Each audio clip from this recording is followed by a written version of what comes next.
We are live. This is the first Thursday in October. So it's a perfect time for us to have our Ask Me Anything show. If you are new to our show, I'm Charmaine Tanner. I'm a parent. I have an adult son, Dylan, with Down syndrome. I was a special educator and a general educator for 30 years. And I host this show every week. The other thing that you might not know is I wrote a #1 best-selling book on Amazon called The Art of Advocacy, A Parent's Guide to a Collaborative IEP Process. So I've been getting some notes and emails from parents saying that they've picked up my book this fall, and it's really helped because I think a lot of us are having some, I don't know, some challenging meetings this fall about what distance learning looks like for your child and if it's really supporting them or not. So I wanted to come over, and for some reason, the comments aren't showing. So I might have to also be looking on my phone today. But let me know what kinds of questions you have. Or for some of you, your child might be having an evaluation. So you might have some questions about evaluations and what you need to give consent for, what kinds of questions you need to ask before you give your consent for evaluations. Or like many parents that have been calling me to talk about their child's distance learning plan. Hey, MC, how are you today? Nice to see you. We're just talking about this time of year and, some questions that might be cropping up. I know one question that I've been getting a lot of phone calls about is, I look at my child's distance learning plan and it's like, the hours of support they're supposed to get is like cut in half from what their IEP says. And let me know in the comments if this is something common in your area, if your child has been experiencing this where with distance learning, they are just not getting either the number of hours of support that they need or the type of support because they still might be doing a lot of remote learning. One of the things I like to share with families is that, remote learning does not have to mean sitting in front of a computer screen for several hours a day. Remote learning can be a variety of things. So it might be a short amount of time, with a general ed lesson that your child is zooming in on. It might be paper pencil kinds of things. There's some kids that would much, rather do paper pencil than another Zoom lesson. It can be hands-on projects, activities that you're doing at home. So please don't only accept that your child's only going to get an education through looking at the computer screen. The other thing that's getting more common, and I know I've talked about it before, is having staff actually go to your home if your child is on remote learning, and he or she actually gets like some real FaceTime lessons and support from either a paraeducator.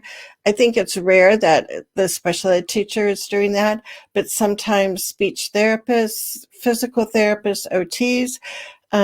You don't have to accept, that all of these related services have to be provided through a computer screen.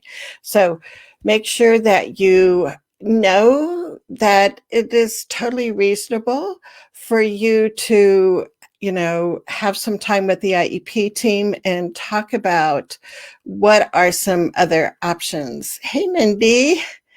Mindy is one of our trailblazers, and she just had some wonderful things, advocacy things that happened recently.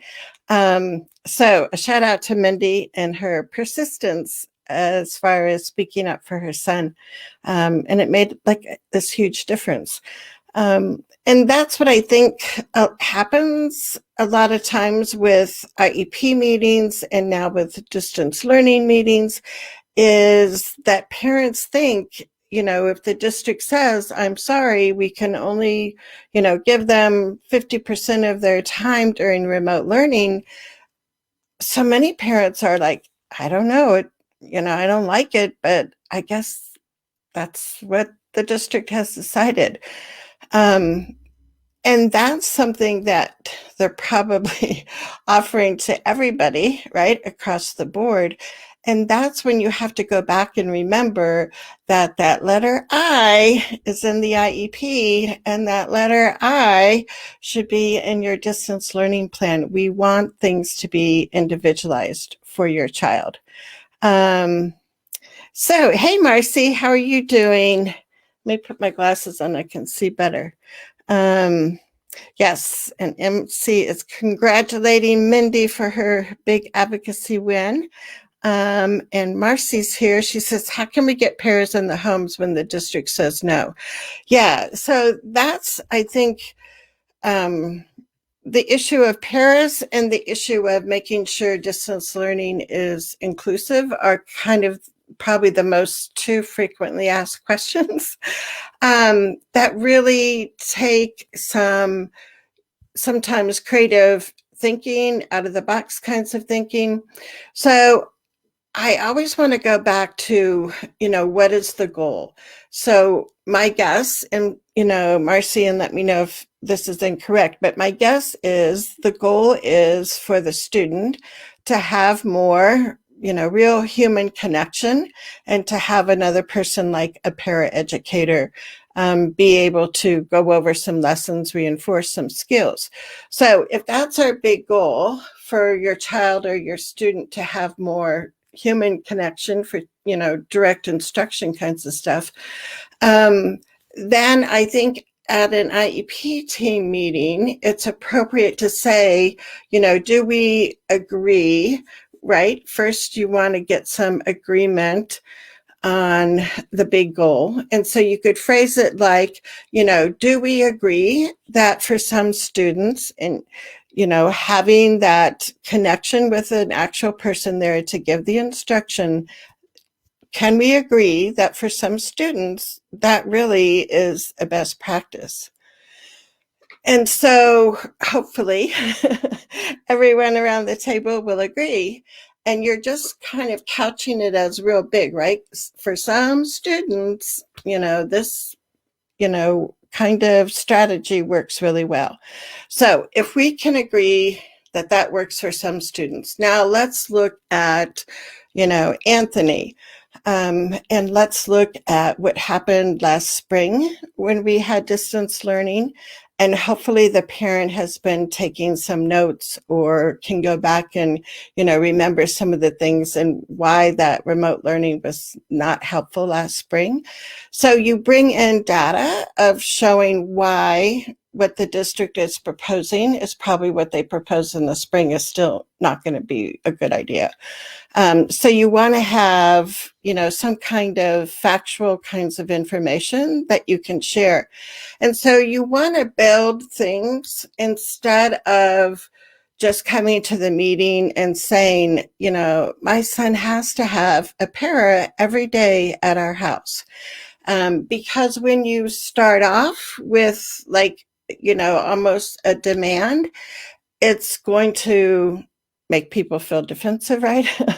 And it kind of stops the conversation. So let me know in the comments, have you ever been to a meeting where, you have strong feelings about something, and when you voice that, you just feel like this immediate wow? If you've ever gotten that reaction, let us know in the comments. So it takes a strategy of figuring out how you're going to ask for it. So you start with the big picture. For some kids, you go to the specific student, you say, this is the, the information that, we gathered last spring. now this fall, we're seeing this same pattern of behaviors. There's a refusal to even sit down anymore at the computer. Name some observable behaviors. And then say, so what would be some other ways besides just, screen activities that we could help, make sure that we're supporting him and his IEP goals during this time. And then pause and see if some people start brainstorming. Because you don't want necessarily to be seen as, I'm coming in here with a demand. I know the answer, and this is what I want, and I'm not going to put up with anything else. That's how we feel inside, but then we have to be a little more strategic about it. And so hopefully some other people will have some input, like, well, I don't know, maybe we could combine it with paper pencil. And it's like, okay, it's not exactly where you're trying to get to, right, with a parent coming to your house, but people are starting to be open. And so, you do an effective brainstorm situation where people make suggestions. You don't judge anything yet. And one of your suggestions, if nobody else brings it up, is going to be, what about an adult going, such as a paraeducator, to the home? And so then that team has to look and discuss, and you have to, you bring it back to, my child, my student deserves an appropriate education. These are the needs we've identified in their IEP. These are the strengths that we can build on. And these are the goals that we have an obligation to make sure that my child's getting specialized designed instruction to meet these goals.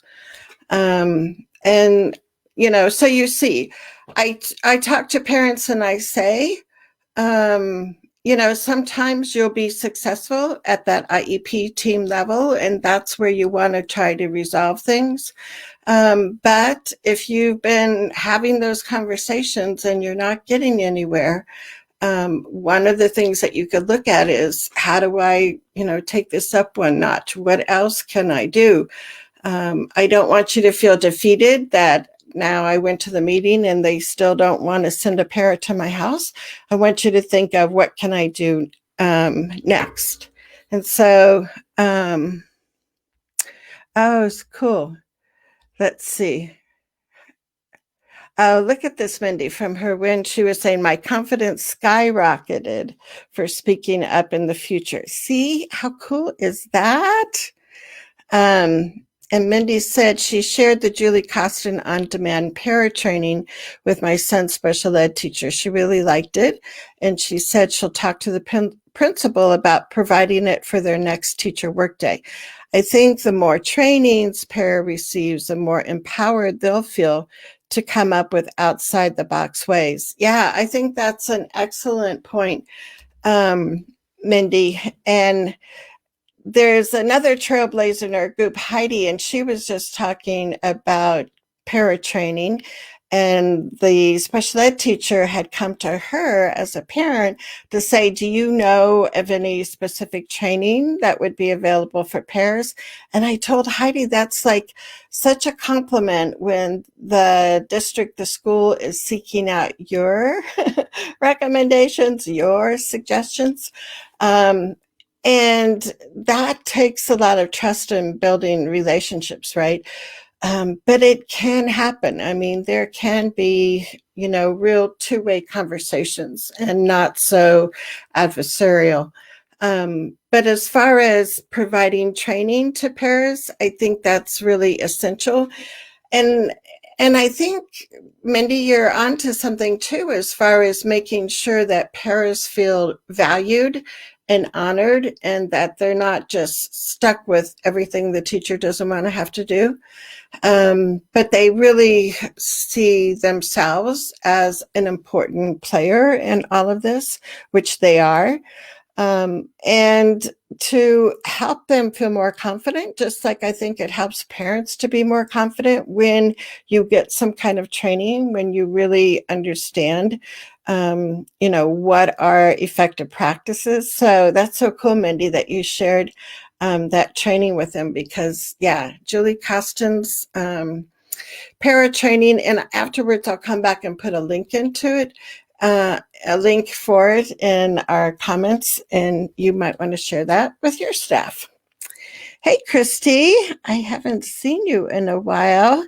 She says, I'm acting as my daughter's support person for remote. I'm okay with it. I'm actually becoming more empowered because with her needs, etc., being in the class all morning. And it's painful to watch kiddos being pulled out to breakout rooms with this person, back with the class for 10 minutes, then pulled out to another breakout room with another person. The kids do not know what the class is doing, and non-desirable behaviors increase, chatting, unmuting. I'm very thankful that I'm in that position. Yeah, Christy, it's like to be grateful that, that if your day allows you to be home with your child and to actually be their support person. I think parents have learned just from the springtime and again, kind of reinforced in the fall, that you learn so much more about your child's curriculum now that we're doing remote learning and you're seeing exactly what they're doing. And you're also learning how your child learns best. So you're soaking up all kinds of good information by, being there where your child's doing the remote learning. And the breakout rooms, I know it's like everything can be a good idea if it is used appropriately, and everything can be a not so good idea when it's kind of used inappropriately. So breakout rooms, and I've suggested this before in shows, breakout rooms, like if you have it with Zoom or the platform that your school is using, is a great way for the whole class to kind of be dispersed and to have smaller discussion groups going on, or like team projects or something. However, what you were describing, Christy, is like that's the inappropriate way, right? I mean, because then that breakout room kind of becomes the special ed room down at the end of the hall, and only kids on IEPs or 504s or whatever are being pulled out to a breakout room. And that, I would suggest, isn't the practice that we want. I would, as a retired teacher, as an advocate, I would only want breakout rooms to be used for small inclusive groups. So the other thing I think is important for us to remember is, the principle of natural proportion. So in our classrooms, in our breakout rooms, in our Girl Scout troops, whatever, we only want to really have about 12 to 14% of that group be people with disabilities, because that's the natural proportion in our country. And when we get over that natural proportion, then it stops being this inclusive group where diversity is, honored and valued. So, if the school is using that, and I don't know, Christy, if they're doing that with your daughter, but if parents have concerns about that, that's something I would definitely call an IEP meeting for, and to talk about it, and to make sure in the accommodations or something like that, it's written in how the breakout rooms are going to be used. And sometimes parents will be like, what? I shouldn't have to call an IEP meeting for that. However, if it's just this informal conversation that you have with the teacher or the principal or somebody, and we know if it's not in writing, right, it never happened. So when there are things that you want changed about distance learning, I suggest that you call an IEP meeting and you bring people together to look at it, to talk about different solutions, to pick something, and to write it down in the IEP. So it's going to make the school accountable for providing that. So yes, let's see, we've got some other comments. Christy said, oh yes, I have many calluses on my head from running into that wall. I know. We all do, right? I guess that should be a characteristic of parents.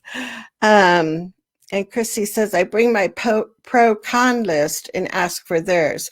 Yeah, and see, that's great. And then the other thing that's, if you have enough time, is to send your comments to the school members of the IEP team ahead of time so they can be kind of digesting it and getting a feel for it. Just like we as parents want to see draft distance learning plans, draft IEPs ahead of time so we have time to look at it. The teachers also like that. And ideally, if you have enough time before the meeting, the best thing that I found that really is effective is to share that information with each other and enough time that each of those people receiving the information have time to either make changes in the IEP or write some, kind of clarifying questions.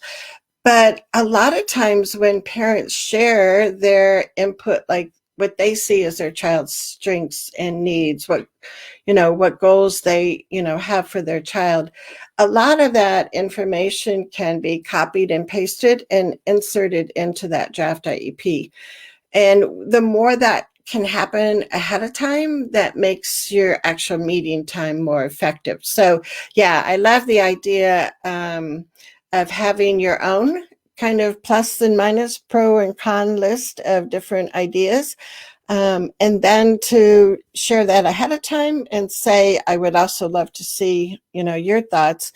Could you send a plus and minus, sheet back to me with your comments. And that, like I said, you get to think about it before you're actually in the meeting. And a lot of times that extra processing time can be helpful before you actually sit there in the meeting, right? Anita is a trailblazer with us. So if you want to know about our trailblazer group, let me know in the comments. Anita says, has been very interesting to learn about different class placement options that exist, but do not seem to be known widely, like secret menu options. So Anita, tell me, what are the secret? Now you have our curiosity. What are the secret menu options? I'll tell you a secret that I just heard yesterday.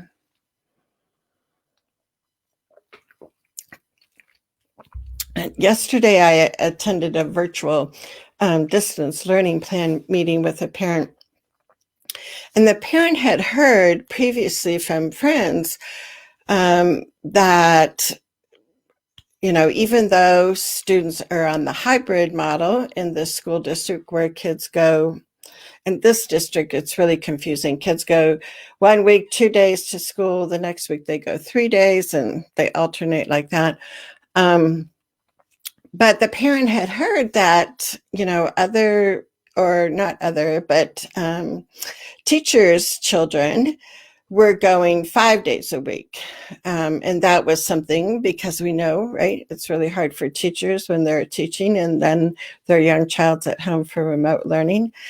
Like many parents know, it's hard to do your job and also help your child. But anyway, the district had made this agreement that teachers' kids could attend school for 5 days. This is what the parent heard. And she was so good with asking questions instead of making statements and demands that shuts down the conversation. So yesterday in the meeting, she said, so is it true?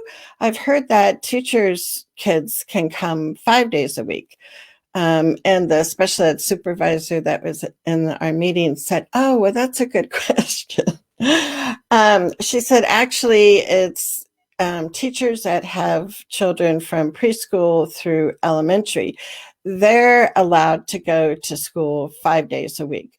Well, the student we were talking about yesterday was a middle schooler. So a couple things there. One, find out the inside scoop of things, right?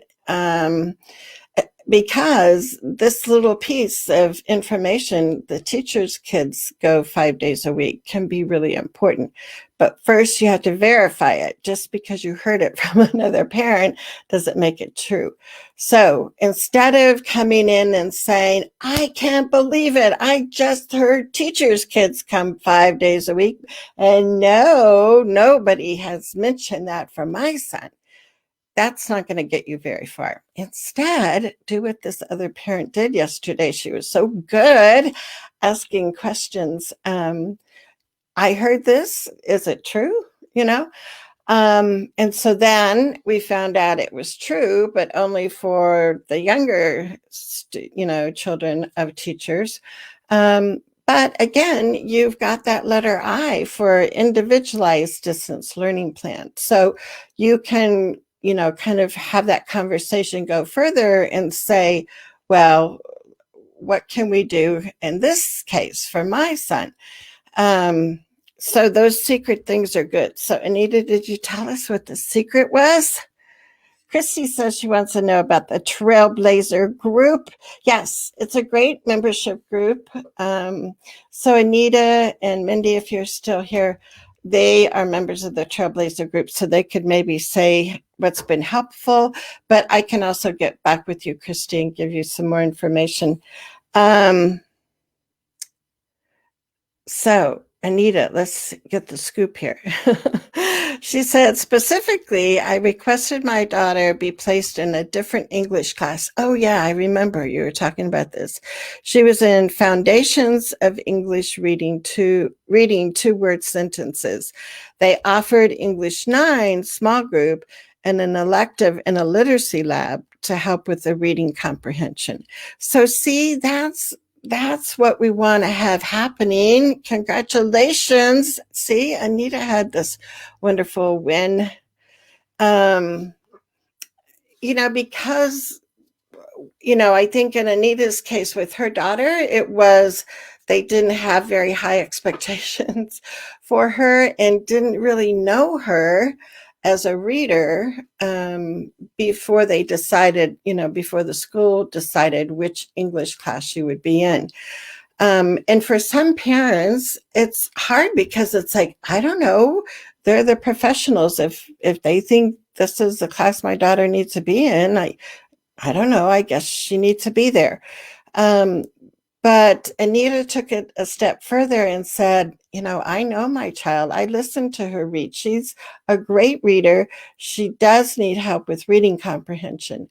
And she had a meeting. They talked about it, and she got the schedule change so her daughter could be in a more appropriate reading class. So those are the kinds of things that I think not only during distance learning, but when we finally get back to being in our school buildings 100% of the time, these are going to be strategies and, techniques that you can use for any IEP meeting, is to know that menu of options is large. And you can expand on that menu of options. You can ask for a daily special or the chef special. That if you have, if you know that what they're offering isn't appropriate for your child, then the conversation needs to continue. Because that's the whole point, right? Is that we're meeting your child's needs, and hopefully they do that through their strengths. And so Christy said, yes, Anita, I get very frustrated when the school only gives the options one nugget at a time. Starting with the nugget they want you to choose. Yes. I question things until all options are on the table so I can make informed decisions. Why is one of my favorite words. Yeah, I mean, there should be, back and forth discussion. And parents shouldn't be expected to just rubber stamp draft IEPs, right? Or rubber stamp generic distance learning plans that are in no way appropriate for your child. Sometimes that can be, means that maybe you ask for a facilitator to come to the IEP meeting. Sometimes having that neutral person that makes sure everyone's voice gets heard, that, there's no explosive anger happening. And just the facilitator is the one that is neutral, but they help move the process along. So sometimes asking for a facilitator to be at the meeting can be helpful. But yeah, we want to make sure that even though this is a tough place that we're in now because of COVID, but we still got to make sure that our kids are getting what they need.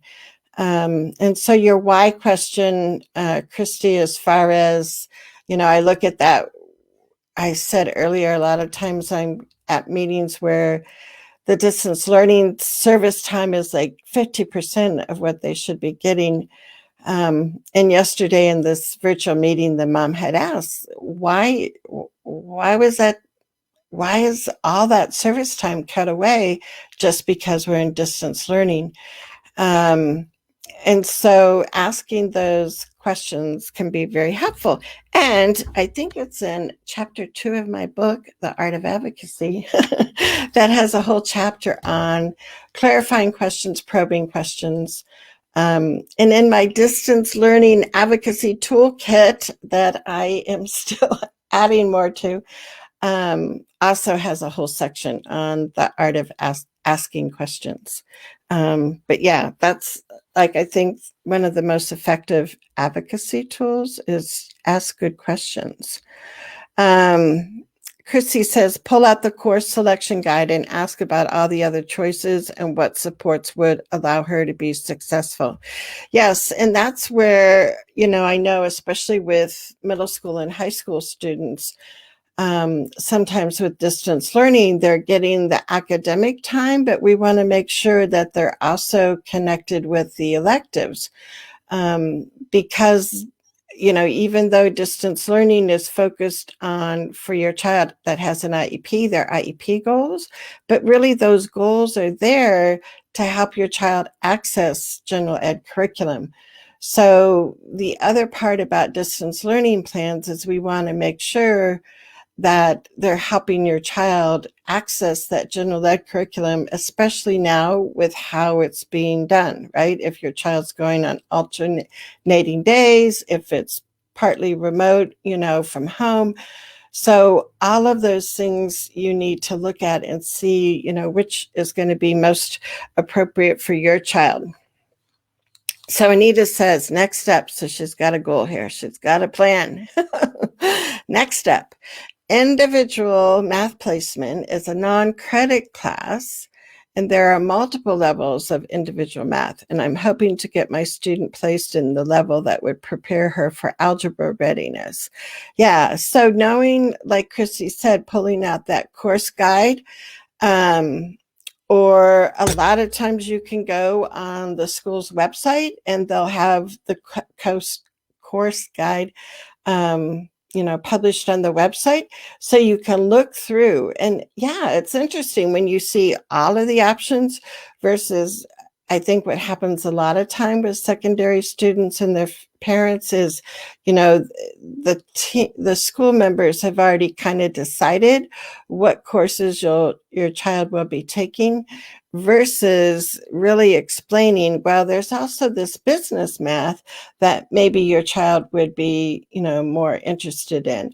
Or, let's look at some of the electives and how they tie into what your child's interested in. But when you don't know all the options, it's really hard to see what all the possibilities are. So if the, course guide is not on the school's website, call the school secretary and ask, is there a hard copy that they can email you, or, something like that. because you do want to know what your choices are. And then also remember that just because they gave you that menu of course options doesn't mean that's the only thing that the team can create for your child. So there's always an option of creating the chef's special on that menu of learning. Oh, she said that the parent wants to invite, I don't know, is that the BII to the IEP meeting? District says no. So yeah, whenever they say no, that's a good time to say why. So if they say no, then the first thing that I think is helpful for parents to do is to ask, I'm confused why you're saying no. Can you show me the policy or the regulation that prevents the, BI aide from attending meetings? And most often, there's nothing written about why an aide can't come to a meeting, but it's probably the school's practice, or it might be the district practice. It might be a logistics concern because the aide is covering for the teacher or the special ed teacher is sitting in the IEP meeting. So then it's like, okay, this is, the aide is an important person that works with my child the most. What can we do to make sure that aide has some time at the meeting to share? And ideally, you want the aide to be there for the whole time. If you have to compromise and the aide is only going to be there for a certain amount of time, you need to decide if that's, acceptable or not. But then to talk to the principal before the a few weeks before the IEP meeting and say, remember, I always find it helpful to have my child's aide there. So do we need to make sure that we have a substitute for the aide so the aide can actually be in the meeting? So those, it can happen. The other thing to think about, depending on what you're requesting from the district, is if they say no when you ask for something like the aide to be at the IEP meeting, is to say, well, this is a specific request I'm making. Could you, send me a prior written notice about this request and why the district is rejecting it? So again, depending on the situation, it triggers a prior written notice where they say what the parent, proposed, why the district rejected it, what information they use to make their decision, things like that. So that's another possibility, but probably the easiest is to ask for the copy or policy or regulation that says no, aides can't go to meetings. Christy, she says, can you talk about resolution meetings, specifically when you suspect both parties will be unable to reach an agreement? Yeah, Christy. So, and I don't know what state you're in, at the federal level, and some states give parents more rights, but at the federal level, if, either the school district or the parent files for due process, one of the options that you can agree to is to go to a resolution meeting, see if you can't get things resolved there, and then the due process, complaint could be dropped. And I don't know, it depends. I think what I've seen, and this is just kind of a generalization, but what I've seen as an advocate going to a lot of different meetings is that if the school district is small, and in your IEP meetings and, facilitated IEP meetings, the director was always there, so it's almost like if in your small district during IEP meetings, you've had a director there and you're still at, an impasse, going to a resolution meeting and having the same players be there, I haven't seen it yield very good results. But I've seen it be more successful if it's a really large school district and there's like layers and layers of administrators, supervisors, directors. In a larger district, having a resolution meeting and getting that top decision maker to come to the resolution meeting from the school district, then you're talking to new players. And then sometimes you can reach agreement. The other thing that I don't really like about resolution meetings, if you do reach an agreement, of course, it's going to be written, right? But either the school or the parent can decide 3 days later, no, we thought about it. We don't really want that agreement. And, it can disappear. Versus when you go to mediation, and if you come to agreement, then that's a legally binding contract that the district has to follow. And there's no wait 3 days. And if you change your mind, you can change your mind. So Christy, are you or somebody that are they like in the due process, funnel? And are they trying to get things resolved with a resolution meeting? And maybe what has been your experience? And a lot of it too will depend on the person facilitating the meeting. Like, if you have a good mediator, you'll probably have a good mediation session and hopefully come away with a good agreement.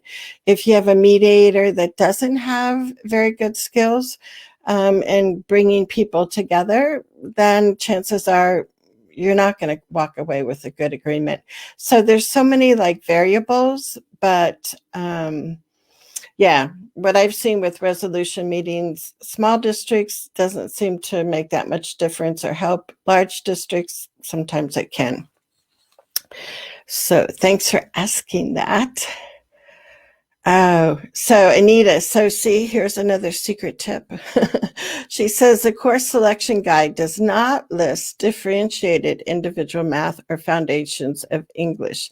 That was what felt hidden. Yeah, so see, isn't that interesting? So then, Anita, one of the things that you could think about is, talking to the counselor at the high school, because a lot of times the counselors are the one that, are charged with like putting together the course guide, and say, what would it take for all of the different, differentiated individual, classes be also listed in the course guide. And if you feel like you don't, or the counselor feels like they don't have the power to make that decision, then maybe it's a conversation with the principal and the counselor to say, what would it take for us to, be able to really show the span of courses for students if we listed these other ones in our course guide? So what would it take is also a good general question to ask. Christy, I have not asked to have the aide attend the IEP, but I think I would get the same answer. I would ask the aide to submit something in writing regarding strengths, challenges, strategies that work well, and things that have been tried and did not work so well. The aides have so much information that could prevent reinvention of the wheel. Excellent, excellent, excellent. Yes.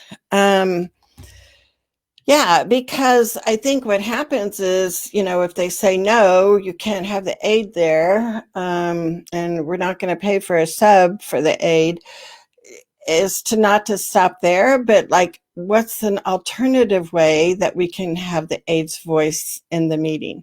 So Christy, your idea of having the aide jot those things down and submit it. And to me, that has as much clout and weight as anyone else's input at the meeting. And what I would ask the staff to do is to copy and paste that information from the aide into the actual IEP. I really don't like attachments, Attachments have a way of getting lost. When you ask for a copy of the IEP, you get the IEP a lot of times, and you don't even get like the behavior plan that's attached. So I would ask that they copy and paste the aide's input into the IEP. I mean, they could label it, under present level of performance. This is, Mrs. So-and-so's report. Just like the school psychologist has a report, the teacher has a report, the parent has a report. Let's start kind of starting that culture of, but what about the aide that spends the most time with my child? Where is that report? Where is that information? And you're so right, Christy. I mean, they've already figured out what works and doesn't work. So let's go with that versus spending time on, reinventing the wheel. Oh, so Christy says she's in Tennessee, and yes, they're in the due process part. And Val, hey Val, she says, we're in Idaho. 9th grade teacher emailed and said, my kid is going to fail because he's not doing his work in school nor at home. I'm not sure what his accommodation should look like. So what you could do, Val, is go look at his IEP and, see what accommodations are in his IEP. Chances are there might be some accommodations in there that the teachers have forgotten about or haven't moved over to during distance learning. We still have to do these accommodations. So look at that. And then look at, if there doesn't seem to be any accommodations that would help your, son get assignments turned in, then you can ask that distance learning team get back together and say, we got to come up with another plan because what we're doing isn't working. I don't see it as your son is failing. I see it as adults and teachers, we're failing to be able to provide what your son needs. So it could be so many things. I don't know your child. And I think, kind of take these with a grain of salt, but it can be so many things why a student isn't turning in assignments. Is it because they didn't know that there was an actual due date? I mean, that's possible, right? Could it mean they took one look at the assignment and it was like, I don't even know where to start. So forget this. Could it be that the work is something that your child's been doing for years over and over, and it's like, no, I'm not doing that again? Could the assignments be too hard? Do they need to be modified for your child? Could it be that your child needs it chunked out, and so do these first 2 steps and then do these next steps? So it can be a variety of reasons, but we want to find out what are some of the underlying causes of him not getting the assignments turned in. I know with helping my grandkids this spring, my grandson, it was like he was not emailing the assignments back. He had them done, but he forgot that final step is you have to email it back to your teacher. So people need to be figuring out why that's not happening, why he's not getting assignments turned in. And they have to be looking at how we can change things, meaning how the teachers can change things so your child can be successful. Yeah, I mean, it's not that your kid's going to fail. It's that the teachers are failing to provide the appropriate supports that your son needs.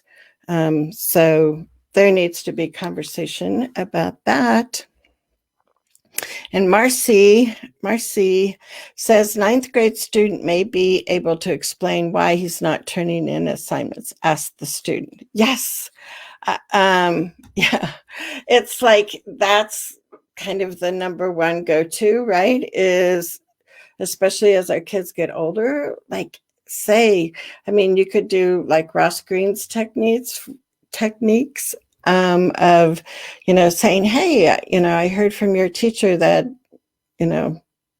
the assignments aren't being turned in. What's up?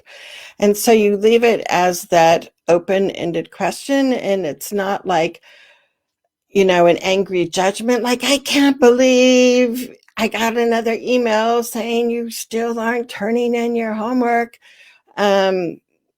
Instead, we just say, I heard from your teachers, there's some missing assignments. What's up?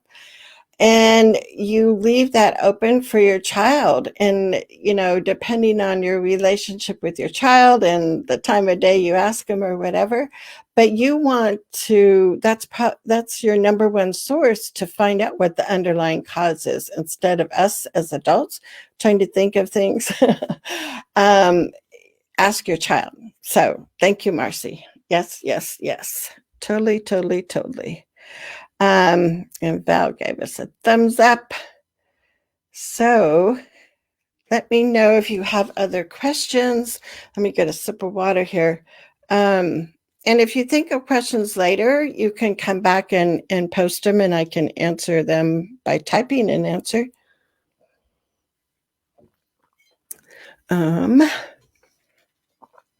So what else is going on? The other question I had is, I wondered if any of you are looking at asking for compensatory education, as far as the lost time from, pretty much everybody lost, a quarter of learning last spring. Some students lost by not having extended school year. Some students are still losing instruction because, their service time is cut in half.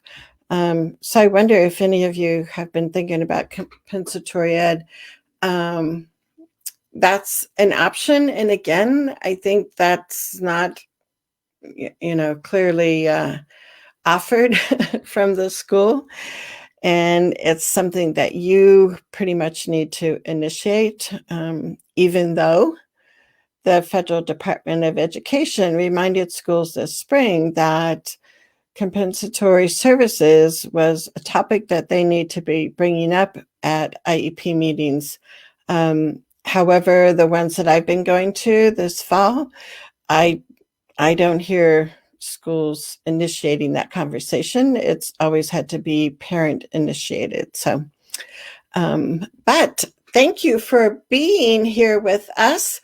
I keep hoping and crossing my fingers that I will stop adding more ideas to the Distance Learning Advocacy Toolkit, and next week I can bring that out.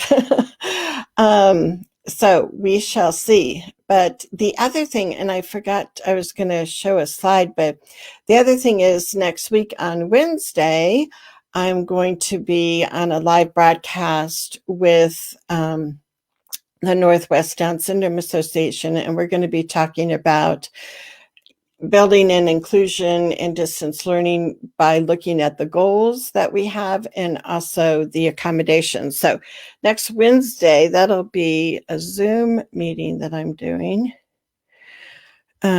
Christy says, I'm willing to take the spring hit because it was a sucker punch for everyone, but we'll be asking for comp SLP services for my kiddo is missing now because the speech language pathologist is on medical leave and they have not found a sub.